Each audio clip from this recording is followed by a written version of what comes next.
Good evening, and welcome to this evening's lecture. The lecture falls within the Ralph Miliband series this year called The Future of Global Capitalism. There'll be some 10 or almost a dozen lectures this year throughout the next 3 terms, and we very much hope you will come to more than one.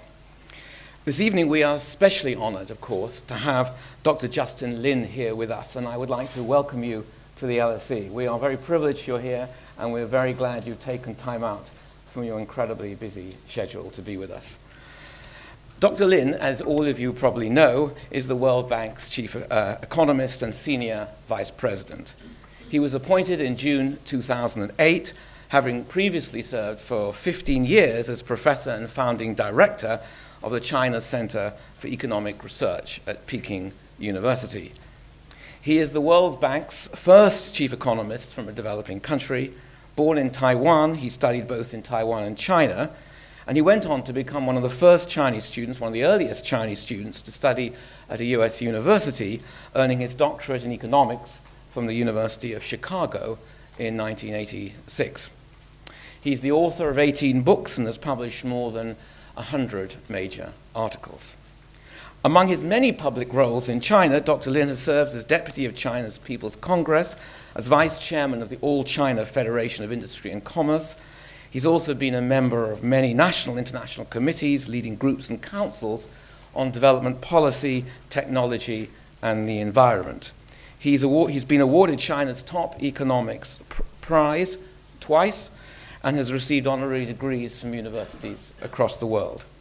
He will speak this evening on the title set out here, The Optimal Financial Structure and Economic Development.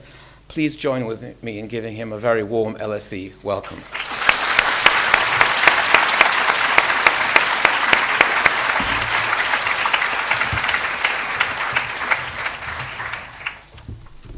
Can I see this from here? It's possible to have this screen also? Okay. So you only show here? Okay.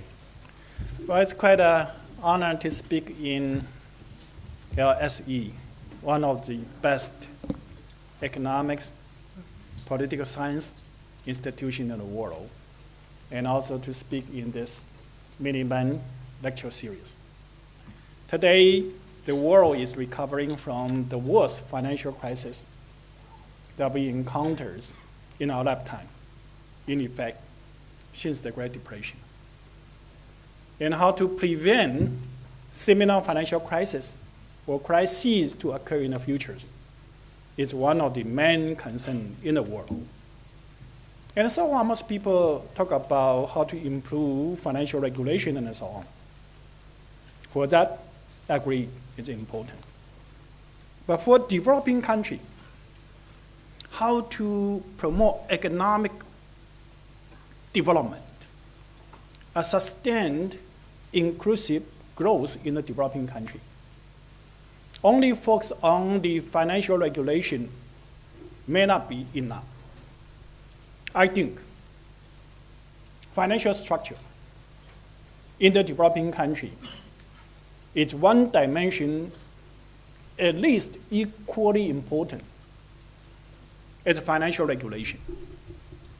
But so far, the discussion on the areas is very minimal. And I hope tonight I can use this forum to advance my argument to you. And hope I can convince you, and you will carry this argument into your professional life and to influence the world, so we can have a much better futures. And when I say financial structure is important, certainly I need to build up my argument, both from the empirical evidence as well as the theoretical argument. And I will do that first, provide some basic facts and my motivation. And secondly, I'll try to have a very quick literature review and to say why currently the economic literature in finance is not enough. Then I build up my theoretical hypothesis about the financial structure in different stages of development. And then I will draw some policy implications.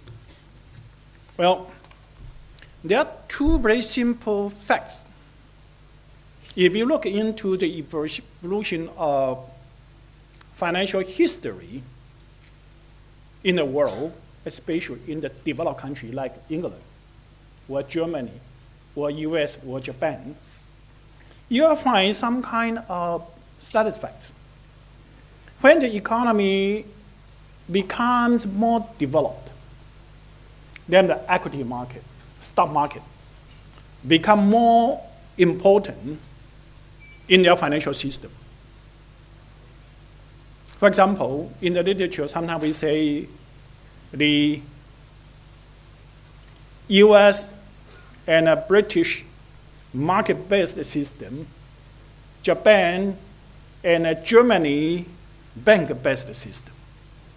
But if you look, Japan, Germany, US, Britain today, equity market, stock market, are the major part of their financial system.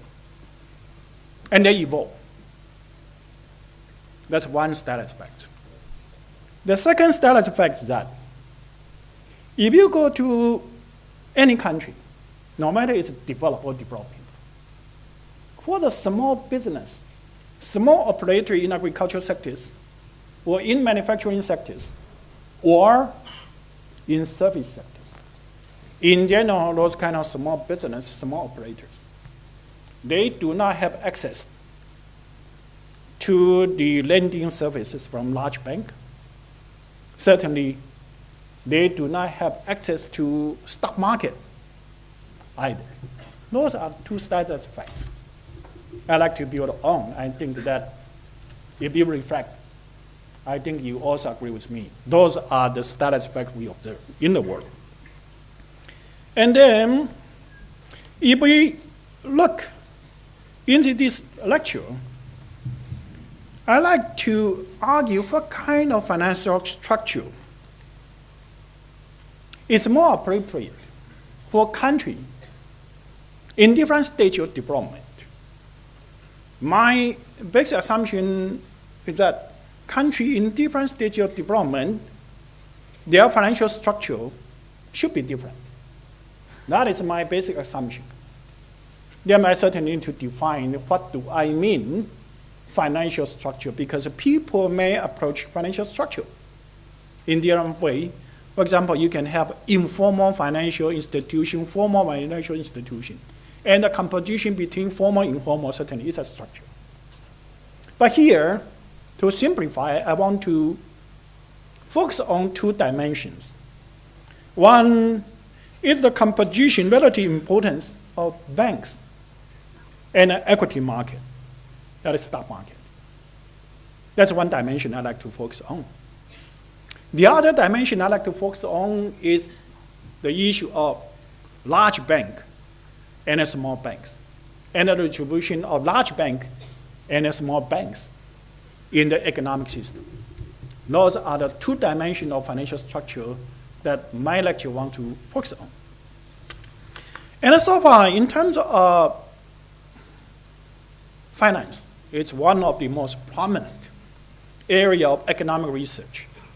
Certainly, they look into the issue of financial structure. And economists now propose basically 4 different views. The first one is to say bank-based financial system is more efficient. And they propose that we need to develop bank-based system.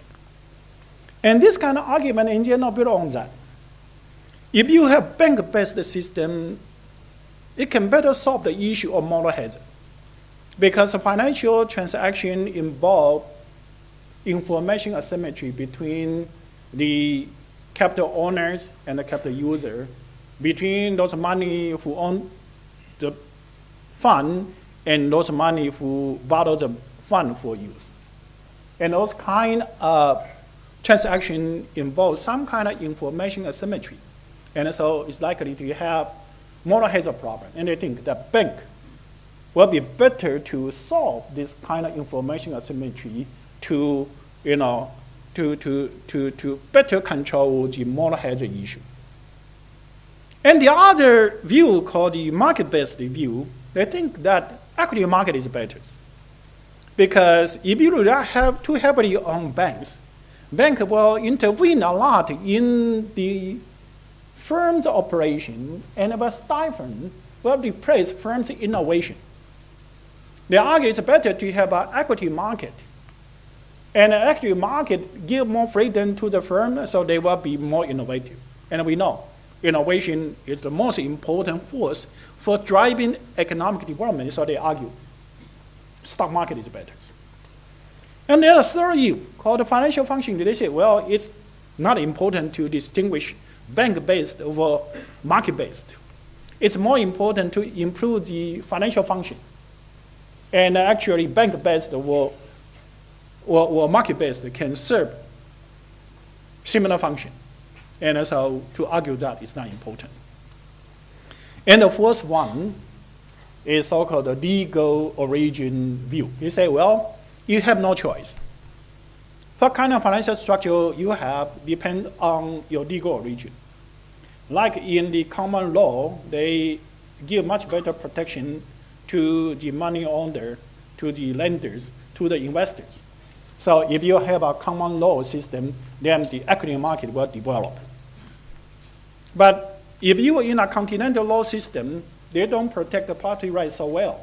So under the kind of situation, they need to rely on banking system to control, to mitigate the agency moral hazard problem. So they will develop banking system and so on. So they think that you have no choice. They determine by your legal origin. And also, the empirical evidence, so far in the literature about the empirical evidence find that if you control the level of financial development, they find that bank-based or market-based does not seem to have much effect, significant effect on economic performance. That is the literature we have now. And in terms of discussion about the banking structure, currently the focus is on the concentration, whether you have a monopoly system or competitive system. And the empirical result slightly favor competition. To think if you have a bank competition, then performance will be better. But in the literature, there are some different arguments. They think that if you have the monopoly in the banking sectors, then the bank will have a better incentive to distinguish, to screen the lenders and so on, and it will be more effective. So still there's some argument there. Okay, this is the current understanding in terms of theoretical understanding and empirical evidence. But my question is that, if controlling the level of financial development and the argument was that whether you have bank-based or equity market-based is inconsequential. If that is true, how can we observe the empirical status effects? When a country becomes more developed, equity market becomes more important. That's what we observe in the world. If it's inconsequential, how can we see this kind of evolution in the trend? And also about the banking structure, the focus on the concentration and competition may miss the most important observation is that small and medium-sized operators, firm, they don't get any financial services. But we know that in many countries, the small and medium-sized enterprises, agricultural households, they employ maybe 70%, 80% of the labor force. They are the major channel of production, employment. and they do not get any financial services in a large banking system. And if you only look at competition among the big bank, what concentration of big bank, you may miss the most important part of the service that financial system is supposed to provide. And so there's something missing. And how come there's something missing? Some important issue has not been addressed. My understanding is that currently, the literature look from the supply side. They started to analyze the function of different financial institutions. And then they try to argue different financial institutions how to perform their functions. They look from the supply side. But we know financial service is a derived demand to serve the real economy. But they never discuss what's the nature, what's the characteristic of the real economy. They did not look at the demand side of the financial services. And so that they get those kind of conclusion. And today, what I want to do is that I try to treat the supply side as a given. I want to reverse everything. I want to look things from the demand side. And I'll try to argue, actually, it's the demand side characteristics, needs, determine what kind of financial structure will be more desirable. And in the long history of evolution in the financial institution, in effect, it reflects this kind of change in real side, in the demand side. And I want to elaborate my hypothesis in 3 steps. The first one, I try to look into the different characteristics of different financial arrangements. Bank, equity market, large bank, and small bank, and their characteristics. For that, I treat them as given, but I know they are different. And secondly, I like to look into the characteristic of firm. Is large or small? What kind of risk this kind of firm will involve? And then the third one, I like to say, the production structure, the firm structure, the risk, it's endogenous to different stages of development. They have different industrial structure. And this kind of different industrial structure is endogenous to their endowment structure. Endowment structure is changing evolution over time, so their industrial structure change over time. When their industrial structure change over time, their firm size, their risk change over time. And to serve those kind of real economy, the composition of different financial arrangement will be changing. So that's basically the logic of my argument. And let's first look at the characteristics.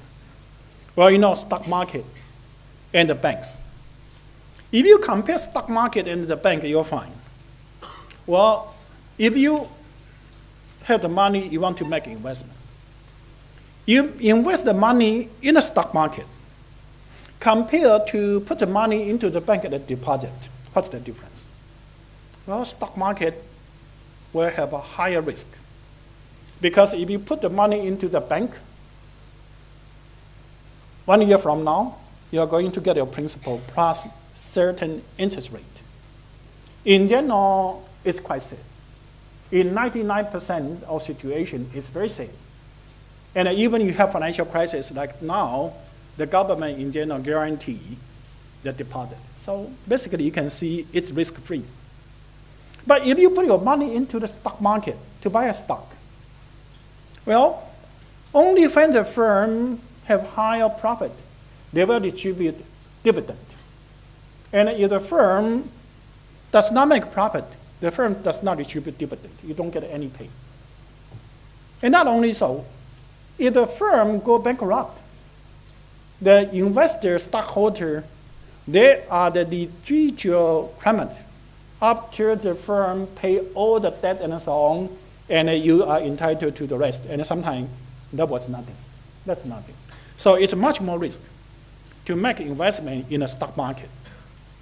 That kind of institutional arrangement, certainly, to compensate for the risk.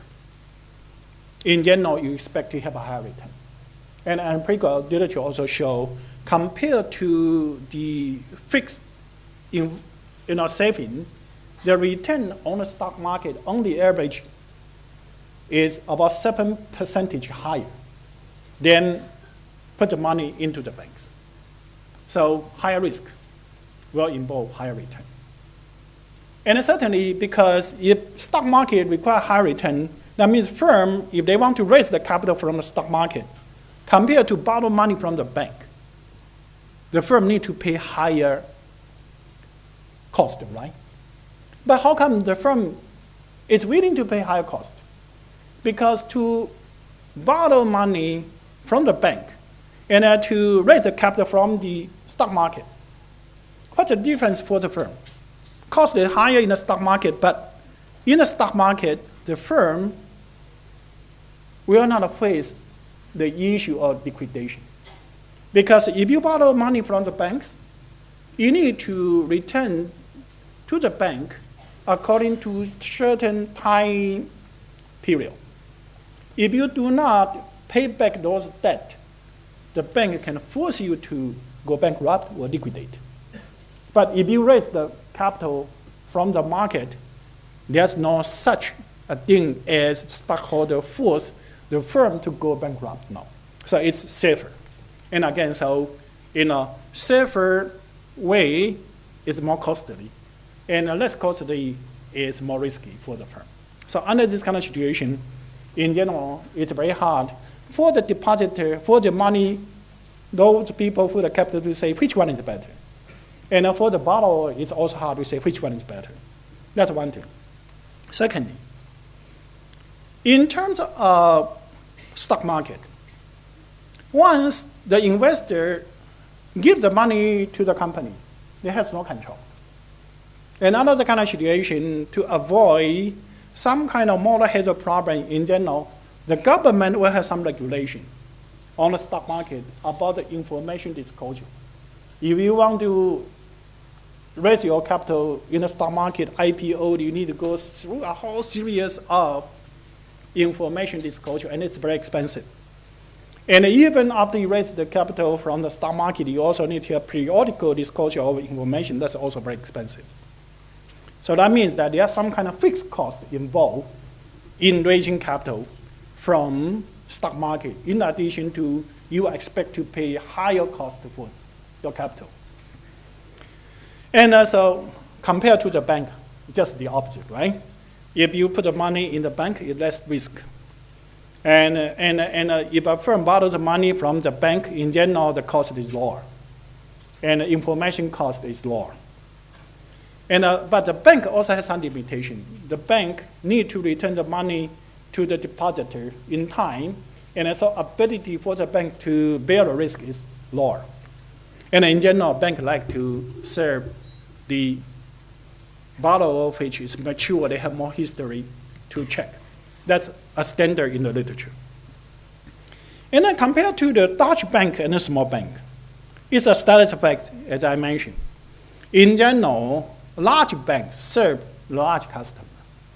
Small banks serve the small customer. And why it is so? Okay, if you are a small bank, you cannot serve the large customer.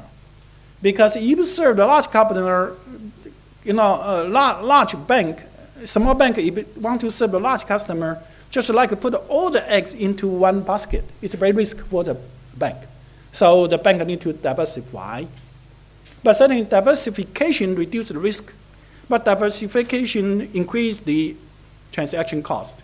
So the firm needs to balance between the transaction cost. The bank needs to balance between transaction cost and the risk.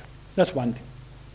And secondly, compared to small bank and a large bank, in terms of their ability to assemble information and to handle information will also be different. In general, small banks is close to the borrower. And so the bank operators, owners, they know those entrepreneurs, who is good, who is bad. And they can rely on those kind of soft information to judge whether they should give the loan or not. Large banks in general are hierarchical.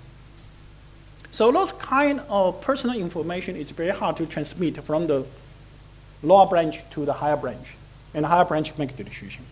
So for the large bank, in general, in terms of information, they have different advantage in solving the information issue.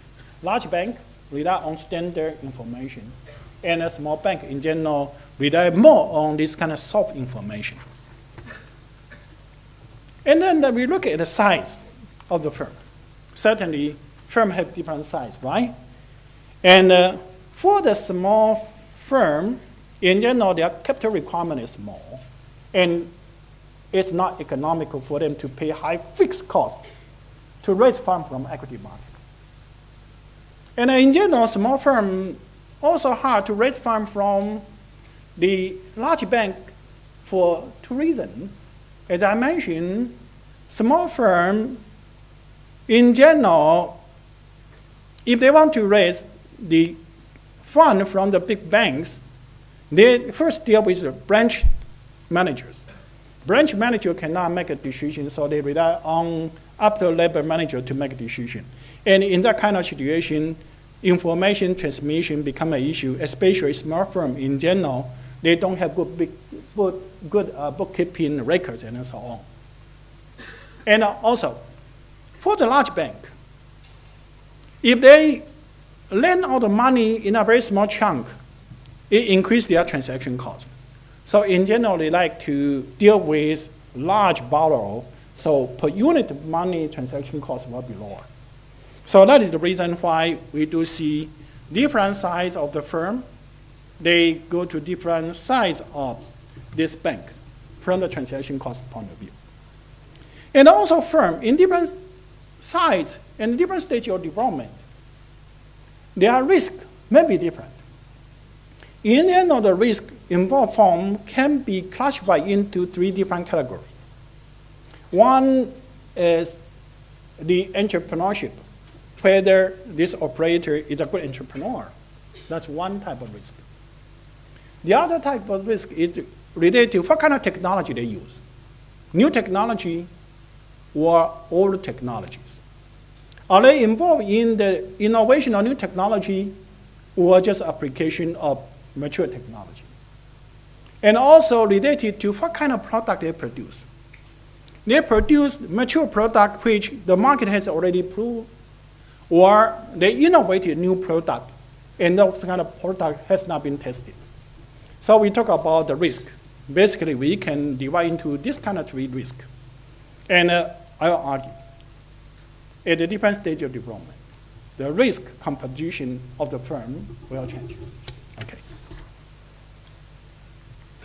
Now we come to the industrial structure. We know the viability of the firm in an economy. In other lecture, in other theoretical work, I prove.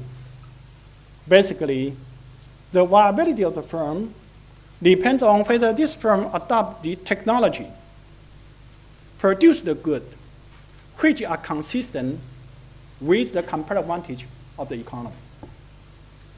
With the competitive advantage of the economy. For example, US or UK today.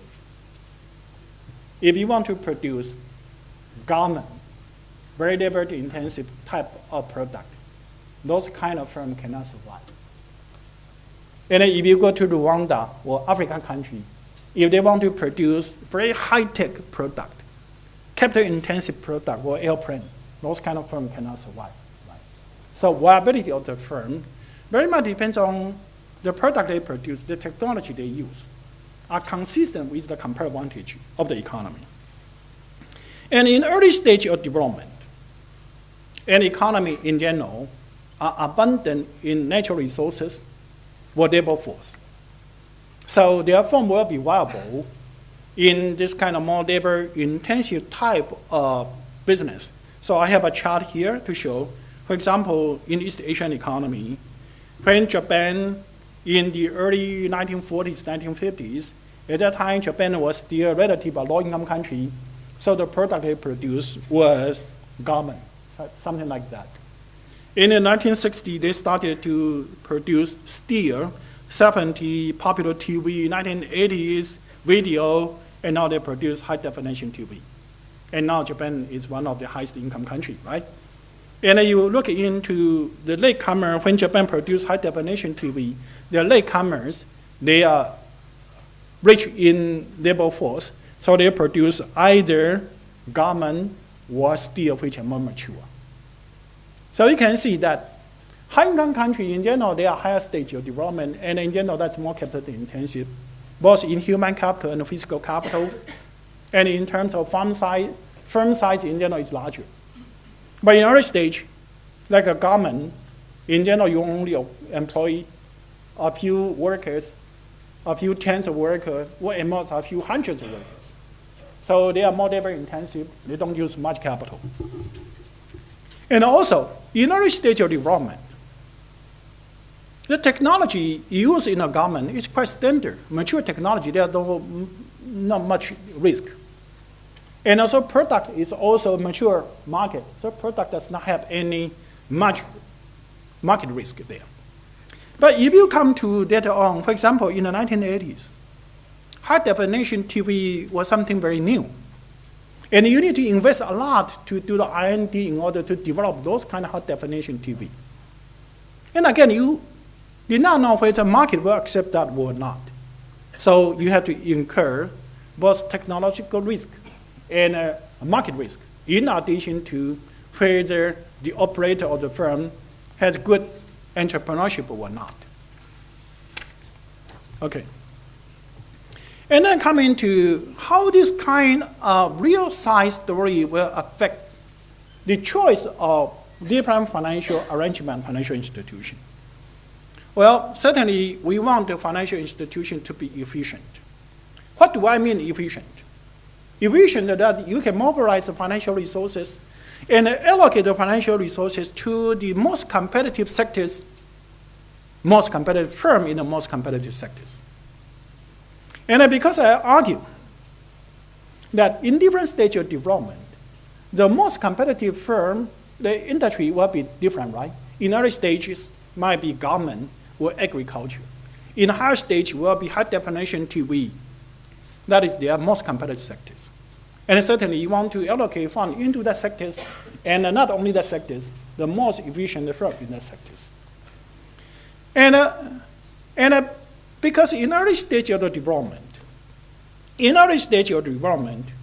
most firms are small scale, use mature technology, produce mature product. And the only risk, the main risk is whether the entrepreneur, the operator is a good entrepreneur or not. And what kind of financial institution can allocate small amount of capital to them and also understand whether the borrower trustworthy has a good entrepreneurship or not. Equity market cannot solve that issue. Big banks is too far away. And so the small local banks, the operator owns the bank, and the operator, they live in the same community, so they know which entrepreneur is good. So under the kind of situation, small local bank will be the most efficient financial institution to serve those kind of small guys. And when you become developed, capital requirement become larger. Small bank won't be able to provide those kind of large demand of capital, right? Otherwise, small bank will put all the egg into one basket. So you need to have a large bank. And not only you need to have a large bank to raise more capital for them, they become more riskier because they involve a lot in technological innovation. And they produce untested product, enter into the new market. So under that kind of situation, you need to have a large bank as well as equity market in order to diversify the risk. And in effect, if you look into the evolution of financial institutions in England, in Europe, in Japan, those are developed countries today, their financial institution evolve in this way as I just described. Okay, so let me summarize my argument. My argument is a factor endowment which are different in different stages of development will determine the optimal industrial structure. The optimal industrial structure will have an impact on the size of the firm, the capital requirement, as well as the nature of the risk of the firm. And by this, different financial institutions will have the different ability to monetize the size of the capital and also to relocate the risk. Its ability is different. And so they jointly determine the optimal financial structure. If you have an optimal financial structure which it's endogenously determined your industrial structure endogenously determined by your endowment structure, if all they are consistent, then this economy will be most competitive. If they are most competitive, they won't have so much homegrown crisis. And in a way, if they are influenced, they are impacted by the outside crisis because their economy are competitive, and they will have a much stronger external account. And internally, they are also likely to have a much stronger internal fiscal position, so they can engage in counter-cyclical intervention, and then their economy will be much more stable and with a much more better growth performance. So that's my main argument. Now we look into the policy implication. Certainly, according to my argument, the optimal financial structure in different stages of development will be endogenous to its industrial structure and endowment structure. However, in reality, certainly, there are some other factors which may have an impact on the financial choices. For example, people say UK is market-based and continental Europe is bank-based. And the reason is because of the legal origin is different. And certainly that, to some degree, it will have the impact on the choice of financial structure. However, I like to say it's secondary. Because for a country with different financial, with the same financial origin, with like continental Europe, they have the legal origin, but at the beginning, certainly, they may be more bank-based. But once they reach a higher level stage of development, they all move to equity market, become a larger part, important part of their financial structure. So I would say, yes, legal origin and other factors, cultural factors and so on, may have some impact, but those kind of impact are secondary. But there's one impact I think is very important. That's the government policy, government strategies, government regulations. And if the government have a wrong strategy, especially if the government has a strategy to develop certain sectors which go against their comparative advantages, and that will distort their financial institution from the natural spontaneous evolution. The financial institution will evolve spontaneously according to what I just described. The condition is that the economy needs to follow their comparative advantage in its development. But we know that for the poor country today, you go to a poor country or low-income country, including China and so on, basically they don't have small and medium-sized bank, local banks. It's a unique features that we observe in a developing country today. In the developed country today, you still have a lot of small banks. But if you go to a developing country, basically you cannot find small banks, local banks. And what's the reason why? It was because in the 1950s and onward, most developing countries at the time adopt some kind of import substitution strategies, try to develop heavy capital-intensive modern sectors on the basis of their agrarian economy. And those kind of very capital-intensive large enterprises go against their comparative advantages. So the government need to mobilize resources to support them. How to mobilize resources to support them? They need to develop big banks in order to concentrate the financial resources for those a few big enterprises. And certainly those kind of policy was very inefficient. By the time of 1980s, they started to do the reform.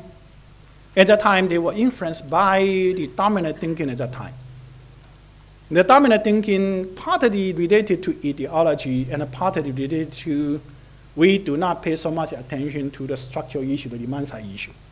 So if you open your financial textbook today, they always say, well, the modern financial institution is the big banks and it become bigger. So they become multilateral bank, multinational banks. And then you need to develop equity market. And that is taught in the financial textbook. And everyone thinks it's modern. So in this transition process from the old distortion, people move to the other one. Even in a developing country. I went to Africa country, and they are so poor. They also want to, not only they develop big national banks, a few big national banks, so they can compete with multinational banks. They also wanted to develop equity market, but the majority of the firm or farm in the country would not get any financial services. So, my concluding remark, in this lecture, I try to propose for your consideration a demand side, a real side consideration of the financial structure in countries at different stages of development. I agree, for the high-income country today, they need to have a large bank, they need to have equity market. But for developing countries today, for the low-income country today, the core of their financial institution should be small and local banks. Should be small and local bank. Certainly, I do not go against to say a developing country need to have a number of large banks because certainly they still have a number of large projects to serve. And they may also need to have equity market because they certainly will have firm large enough that can be served by the equity market. But what I'm arguing that should not neglect the importance to serve the majority of their firm, their production activity, their people involved, and that is small and local banks. And if you can do that, the economy will be much more competitive. And they can provide more jobs, so they will be inclusive and a sustainable growth. But certainly, if you want to develop this kind of financial structure in a developing country, the regulation need to follow up. Currently, the recommendation from Basel I, Basel II, there's only one size. That is how to supervise the big banks. And they go against small banks. And so internal regulation not only need to improve the current Basel II in order to have a better regulation, incentive structure for the large banks, we need to develop other regulation framework to allow the developing country, they can develop small local banks and also good regulation. Thank you very much.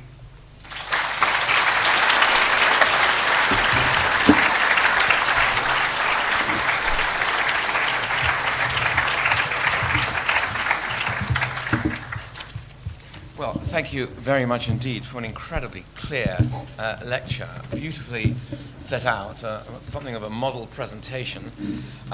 I think it, because of its clarity, it no doubt can generate a number of questions, both about its starting point and perhaps some of its theoretical and policy implications. So I would very much like to take questions now. Are you happy for me to take questions? Yes, please. Go ahead. In bunches, more than one at a time? Maybe three. All right, we'll take three at a time. Yeah. And so I would very much like to have an indication now how many of you want to ask questions, just to get a sense of this early stages. Hands raised. You want to ask a question? Give me a sense. There's one Okay. hand Yes. here. Okay. Let's start with you down here. The person. Yeah. We're going to bring you a mic. And then back. He's the second one. Perhaps you could just say who you are. Thank you, and then thank a you very brief- much, Professor. Brief question. So, in my view, your view differs with the existing literature, mainly lies on the time horizon. In long time horizon, it's true that it is real economy determines the financial system. So, for example, in 100 years ago, few countries in this world has equity market. May only have the banks, but the existing literature focus on a short time horizon. So the legal system and the political institutions do affect the financial system. So this is my, Okay. do you agree with my comments? Thank you. At the back. Yeah. Hi. I think you might have touched on this, but I'm Can you wondering speak where, up just a sorry, little bit? mic on? Yeah. Where debt capital markets fit in, and is it in between the dichotomy between equity markets and big banks, or is it serving the same purpose as equity capital markets? If you could elaborate on that, that would be helpful. Debt? Yeah. Could you just you'll need to repeat that just briefly. Okay. I'm just wondering where debt capital markets Okay. fit. Yeah. Okay, we got it. Thank you. Yeah. And the lady just to the side, yes? Look, just pass it straight along. What? Hi, thanks for your wonderful speech. I have a problem because I have some experience in rural area in China, and I think the main problem for the do not have very insufficient system, bank system is because the credit system has not well developed in this area in some developing countries, especially in China. I think, what do you think about these questions? Yeah. Thank you very much. Okay, very good. I'll answer these three questions are all very good. And the first one is that I look in a long-term view, and certainly some literature look in the short-term view, and especially look from the angle of developed country. And I like to look in a long-term view from the angle of the developing country, that one thing. But in the short-term view, where the legal origin is important, I think it may be important, but as I mentioned, more important is government policies. If the government policy favor big banks and suppress the small banks, then small bank will develop, and only big bank will develop. So I would say that policy dimension is even more important than the legal origin. And the policy dimension is influenced by our understanding, our literature. And so that's why I try to argue we need to look into the demand side to understand the spontaneous force in order the policy will be right. And secondly, about the bond market, the corporate bond. I think a corporate bond, yes, it's a debt. In nature, seems to be like the bank debt. But we know if a corporate want to issue corporate bond, it has to go similar procedure of information disclosure. So the fixed cost of issuing corporate bond is very high. And so only the large corporate can issue the corporate bond. And a small one cannot, because the information disclosure cost is too high for them to raise a small fund. So that, more close to the equity market. And then the credit system in China did not develop. Yes, that's a fact, and that's the reason why I want to give the lecture here. The reason why in many developing countries, credit system have not developed because of government policy. And why you had those kind of government policy? Because we did not understand the spontaneous nature of the system evolution, and plus the international financial institution, including institution in my sister institution, and also even now the Financial Stability Board, they only try to improve the Basel II. And we know Basel II is geared for the big banks. And they want everyone to follow that. If you want everyone to follow that, then the credit system in the rural area in China or in other developing countries will not develop. Because those kind of regulation bias against the small financial institution. Robert Wade. You have a mic there? Thanks. Thanks, Robert Wade. You have been talking about financial structure. Yeah. I'm interested in what you think about the issue of interest rate policy, credit price policy, and in particular the issue of financial repression as it is known. And I refer you to this great dispute that existed in the World Bank between the World Bank and the government of Japan in the early 1990s, with the World Bank saying that the Japanese government was quite wrong to be encouraging governments in Southeast Asia to use targeted credit, subsidized credit policies as part of an industrial policy. And the Japanese government was so angry at the World Bank for its criticism that it more or less forced the World Bank to embark upon the study that we know now as the East Asia Miracle Report. The impetus for that whole report was the Japanese government's anger at the World Bank for criticizing it on this issue of financial repression. Yeah. Well, you're now the vice president and chief economist at the World Bank. Do you think that there is a case for financial repression or subsidized credit as part of an industrial policy, or do you not? You just pass the mic along. Yeah. Robert. Thank you very much. Robert Faulkner from the LSE. A very quick question. You talked about large banks and small banks, and you didn't touch on microbanks, microfinance. Just wondering whether you saw any place for the very concept of microfinance in your scheme. We're just going to take one more question before we. I'm just looking at the sleuth of academic LSE professors here. Just as a small reserve space. Any academics here? I'm looking at them hard now just to see if they're going to raise their hands. No. So all right, they've lost their moment. Yes, gentleman at the back. We'll come on to you the next round. Yes, hello. My question, I think, is kind of a follow-up question to Professor Wade's question, if I understood it correctly.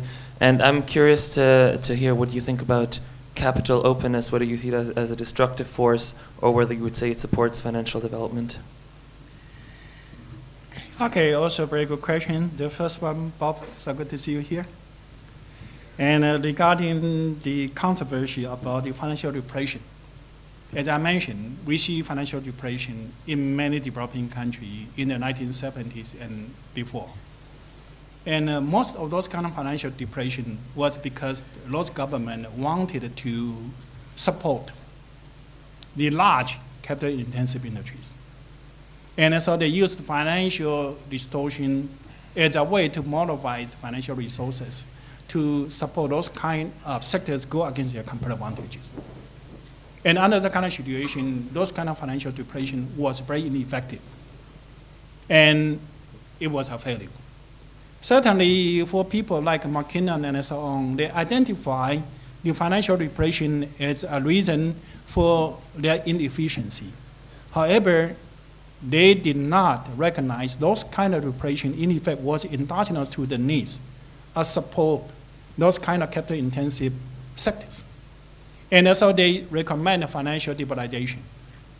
When they recommend financial liberalization, those kind of existing large capital-intensive firms either go bankrupt, create a lot of unemployment and social issue, or the government will have to subsidize those inefficient against the comparative advantage firm with other more disguised subsidies. So again, it was inefficient. And that is the story in the 1970s, 1980s. Regarding the Japanese approach, Japan heavily relies on banking sectors. So people call Japan and Germany as bank-based. Certainly, now they develop equity market. But in the early stage, they are bank-based. And in the bank-based, Japan, the banking sector evolved spontaneously, so they have a lot of local banks. And for the most of this small and medium-sized firm in Japan or in Germany, in effect, were supported by the small local banks. And only when their economy become bigger and more advanced, their firm become larger, then they consolidate the bank into large bank. But at the same time, they still have a lot of small banks locally to serve their small and medium-sized firm. That is Japan's case, and that is consistent with the story I described. In this process, the Japanese government, yes, has some policy to support the industrial upgrading.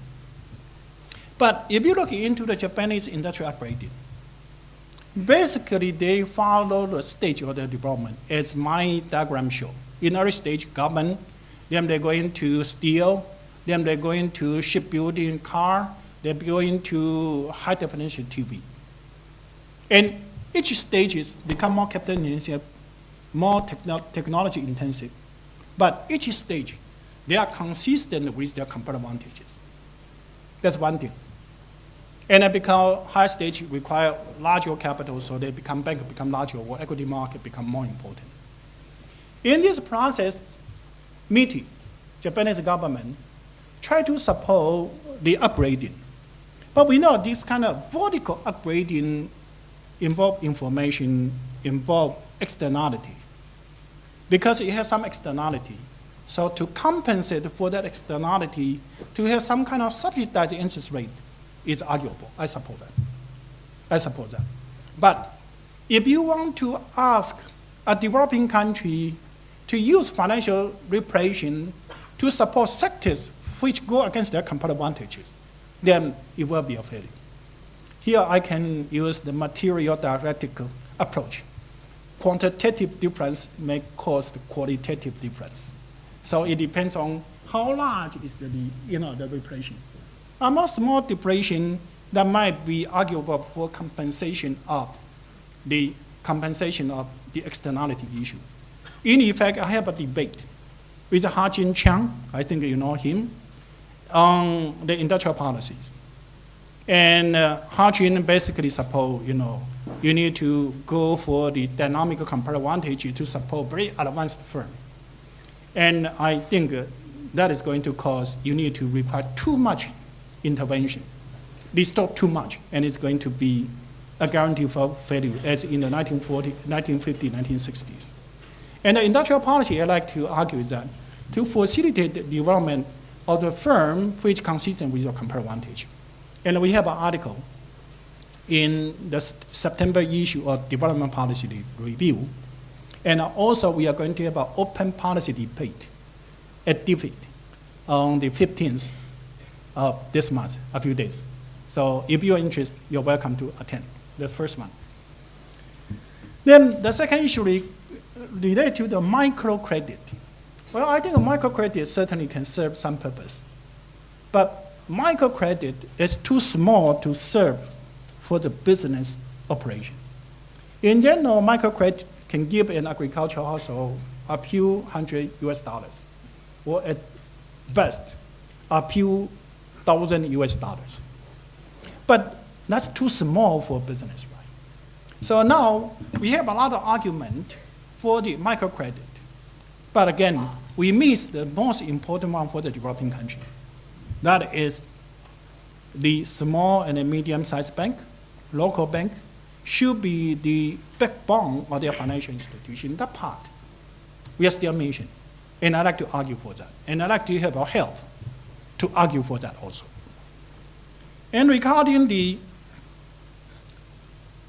let me see, the capital openness. That's a good question. My idea is that you need to distinguish what kind of capitals. Foreign direct investment, those kind of factors, capital will be more favorable for the developing country. Certainly, developing country capital is scarce. You need to attract capital. But you need to attract capital to use in sector which consistent with your comparative advantages. Foreign direct investment, in general, they will go to a developing country to tap into their comparative advantages. So that will be consistent with their development. And they will come in not only bring in capital, they will also bring in human capital, management, access to market, and so on, and which are also important for the country development. I am a little bit reluctant, more cautious about the portfolio investment, capital inflow. Not only the portfolio capital inflow does not bring in other factors I mentioned, management, entrepreneurship, access to market. In general, if a developing country, especially a developing country, if they have a very dynamic process of growth for a certain time, in that kind of situation, they open up the capital market.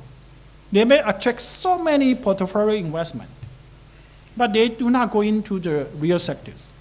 They go into the equity market, they go into the real estate market, and can cause the bubble in the equity market and real estate market. They can also push the appreciation of their currency and to encounter the trouble of Dutch disease. And because portfolio investment is very fruitful, once you have the Dutch disease, your real sector performance started to deteriorate, they will flow out so quickly and cause the bubble in the real estate in equity market to collapse. And not only so, sometimes even turning into some kind of currency crisis. And that's what we observed in the 1998, 1997 in East Asian economy. So for this kind of portfolio capital inflow, I'm quite cautious. Thank you. We'll take another 3 questions.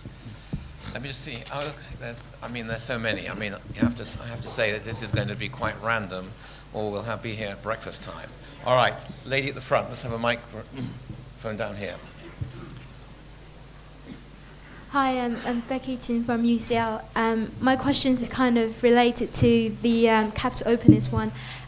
In this current, as you've rightly pointed out, that time of development matters for any industry.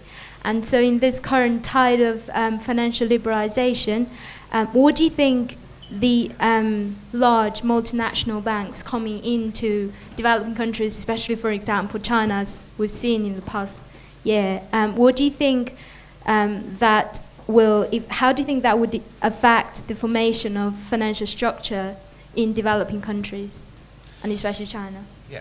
Yes. Lady in front of you. Hello. My question is relating to large and small banks. I would like to know, when you're talking about small banks, what do you mean in terms of the size of the banks, in terms of the capital or the clients that the banks will approach? And you also mentioned about developing countries should focus on encouraging more small banks.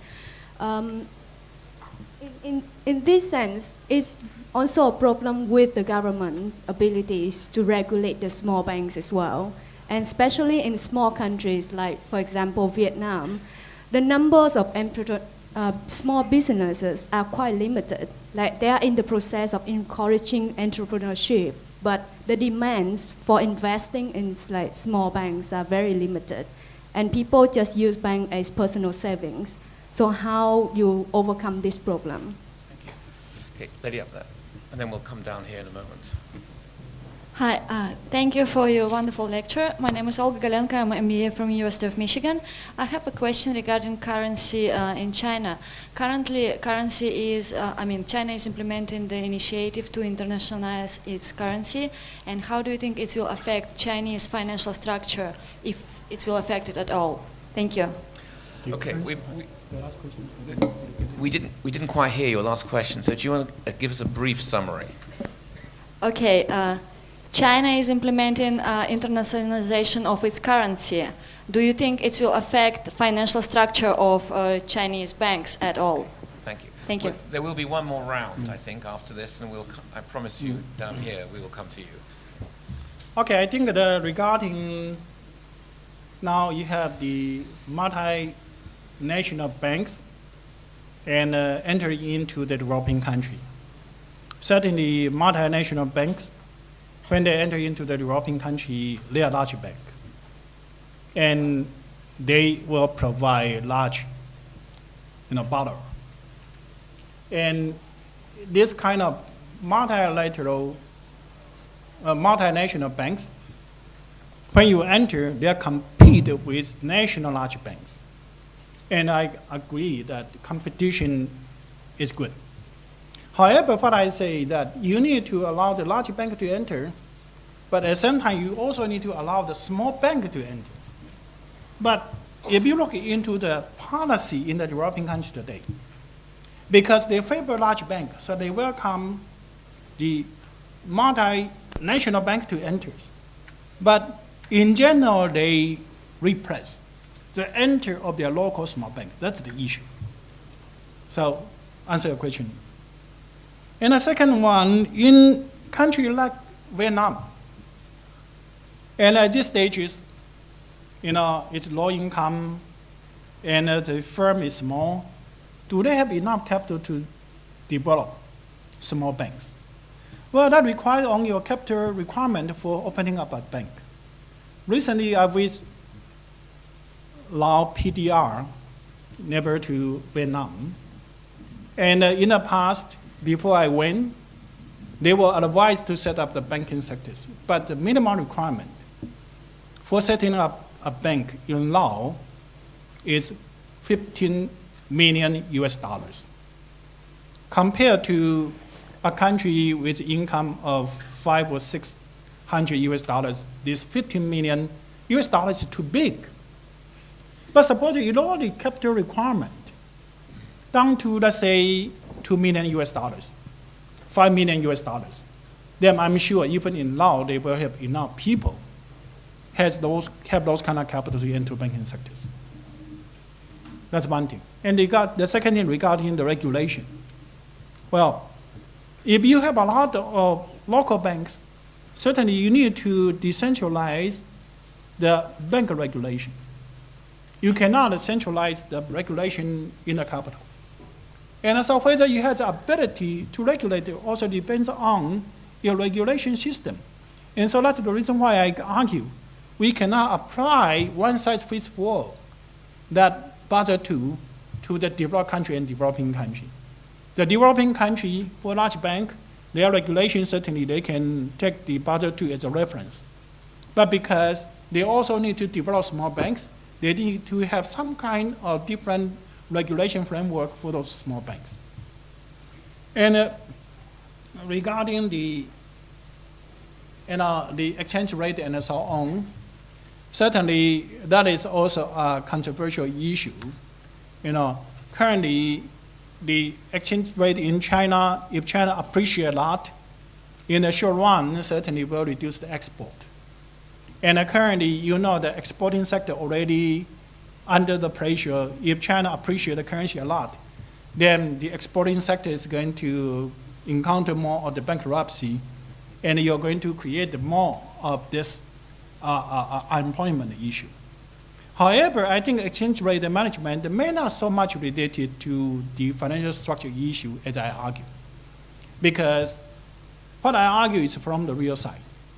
At this stage of development in China, if you have a right financial structure, then certainly the local small medium-sized bank will be more developed, and which can serve more of these small and medium-sized enterprises. And then they can create more jobs.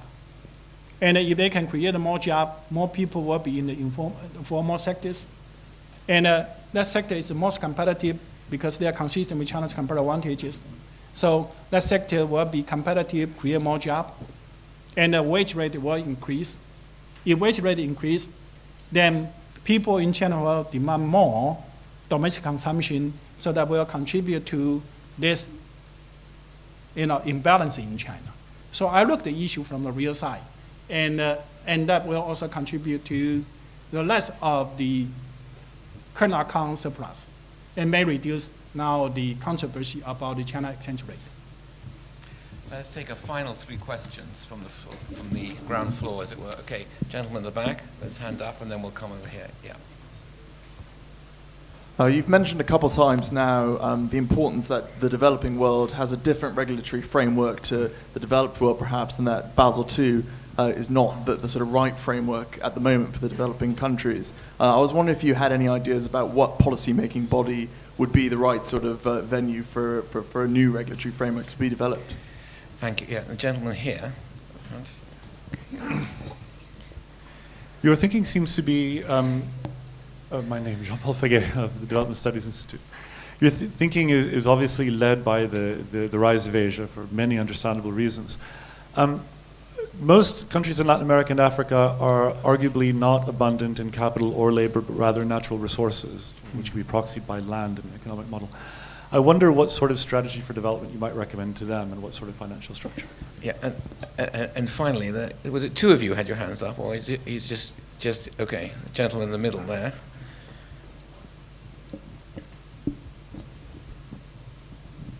Dr. Lee, welcome to LSE. My question is kind of a personal one. When you swam across the Taiwan Strait, what were you thinking? What were you thinking at the time that you were swimming? I got no political affiliation at all. Thank you. Welcome.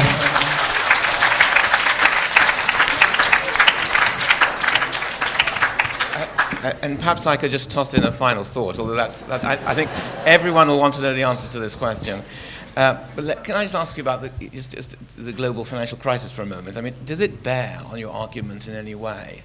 Because the argument has been, in some senses, that for developed countries, financial markets and large banks are key to the efficient allocation of capital. But we clearly see that in developed countries as well, the extensive development of financial markets and excessively concentrated large banks can also be a key to the corrupt allocation of capital. I mean that not just in the narrow sense of corruption, but in the broader sense of the inefficient allocation of resources. So I wonder whether there's a tipping point in your argument, and you want to reach a certain scale, and the financial markets and large banking sectors become so powerful that eventually they become inefficient allocators of capital themselves, and the regulatory challenge becomes much more complex than anyone has imagined for a long time until the last little period. Thank you. Okay, very good. For the first one, in terms of regulation framework for the small banks, how to do that, I think it is a very good research topic. And I think that might be worth tens of millions of dollars of research topics. And I do encourage people in LSE to take up this question. And the second one, regarding in the natural resources rich country, what kind of financial structure will be favorable? We know that the exploitation of natural resources in mining in general is some kind of enclave. They are very capital intensive. And for those kind of enclave type, point type of resources, it's very capital intensive. And so the way to raise the capital, I think, is international capital market, either international banks or international equity market, or to invite foreign direct investment to bring the capitals. Because in a long-term country, you cannot have a financial structure just to serve a few firms. To be an equity market, you need to have enough number of firms to be listed to make the market efficient. And if you want to have big banks, you also need to have enough customers to serve. You cannot have a big bank just to serve one or two firms, right? So for this kind of resources exploitation, I would recommend maybe they can tap into the international capital market. That's one thing. And secondly, in a resources-rich country, the mining sectors in general provide only a very limited number of employment. For example, I just recently visited Papua New Guinea. The population in Papua New Guinea is 6.5 million. And currently the most important industry is the copper. And I went to one firm called Okitedi. That firm contributed 80% of their export, about 40 to 50% of their government fiscal revenue, and about 20 to 30% of their GDP. But how many workers that firm employed? 2,000 only 2,000. But they have 6.5 million population. And the rest of the population are mostly in the subsistence agriculture. And how to help them to move from subsistence agriculture to non-agriculture? You need to develop those kind of more labor-intensive operations, small firms. So again, in a resources-rich country, I think their financial structure also should follow my recommendation. In early stage, they have to facilitate the migration of the farmers from subsistence agriculture sectors into the non-agricultural sectors. In general, in early stage, it will still be small and medium-sized firm. So they need to have a small and medium-sized local bank. Regarding in 1979, in the evening of May 16th, what I have in mind, keep floating. Don't get sunk. And regarding this current, the financial crisis, and you do see the big bank is so big to fail, and you see the political captures. And so where the bigger the better. Certainly that's a very good research topic also.